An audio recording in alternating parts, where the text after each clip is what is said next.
केवळ खोटारडा प्रचार करायचा आणि शिवसेना आणि काँग्रेसला नाव ठेवायची असा भारतीय जनता पार्टीचा एक कलमी कार्यक्रम असून खरं तर उद्धव ठाकरे आणि शिवसेना यांच्यावर टीका केल्याशिवाय भाजपच्या सभेला अर्थच उरत नाही असं म्हणत विरोधी पक्षनेते अंबादास दानवे यांनी भाजप आणि नरेंद्र मोदी यांच्यावर चांगलीच टीका केली. पाहुयात काय म्हणालेत अंबादास दानवे.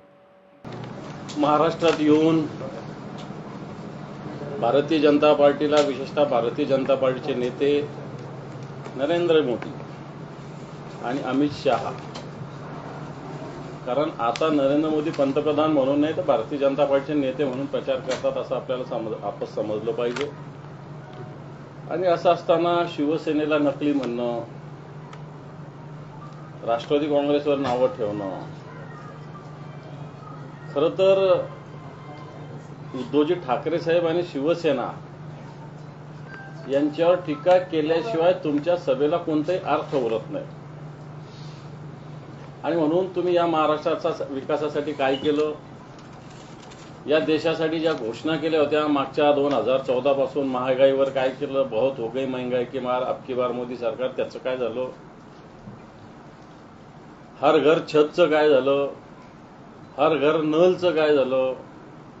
परवा सोयगावमध्ये एक मुलगी आपली वैष्णवी नावाची एक्सपायर झाली. आयुष्यमान भारतचं कार्ड तिच्याकडे होतं. जळगावच्या एका खाजगी हॉस्पिटलमध्ये तिचे वडील तिला घेऊन गेले, पण आयुष्यमान भारतचं कार्ड तिथं चाललं नाही.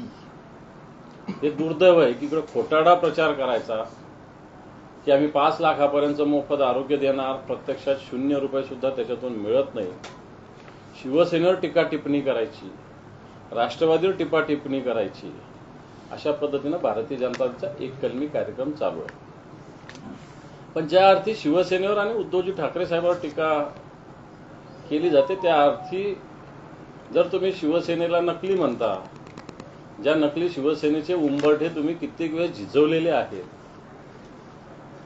ज्या नकली शिवसेनेचं मदत असावी म्हणून सातत्यानं तुम्ही प्रयत्न नव्हे तर याचना केली बऱ्याच वेळेस, आणि आता या शिवसेनेला नकली म्हणत असताना जर असली तुमच्या सोबत आहे तर या असलीचे हाल तुम्ही काय केले. या असलीला 10 जागा सुद्धा अजून दिलेल्या नाही. या असलीचे उमेदवार सुद्धा तुम्ही ठरवता आणि तुम्हाला शिवसेना अशा पद्धतीनं स्वतःचे भारतीय जनता पार्टीच्या पाया पडणारी, भारतीय जनता पार्टीची चापलुसी करणारी पाहिजे होती. परंतु या महाराष्ट्रातील एक तमाम जनतेचा आवाज असणारी, महाराष्ट्राच्या प्रत्येकाच्या मनगटामध्ये, धमन्यामध्ये रक्त सळसळ करणारी शिवसेना जी उद्धवजी ठाकरे साहेबांच्या नेतृत्वाखाली काम करते, वाटतं ही तुम्हाला कधीही शरण येणार नाही. स्वाभिमानानं तुमच्याविरुद्ध लढा देईल आणि नुसतं लढा देणार नाही तर हा लढा जिंकण्याचा संकल्प आम्ही केलेला आहे आणि निश्चित तो जिंकू, अशा प्रकारची भूमिका सुद्धा सातत्यानं माननीय उद्धवजी ठाकरे साहेब यांनी मांडलेली आहे.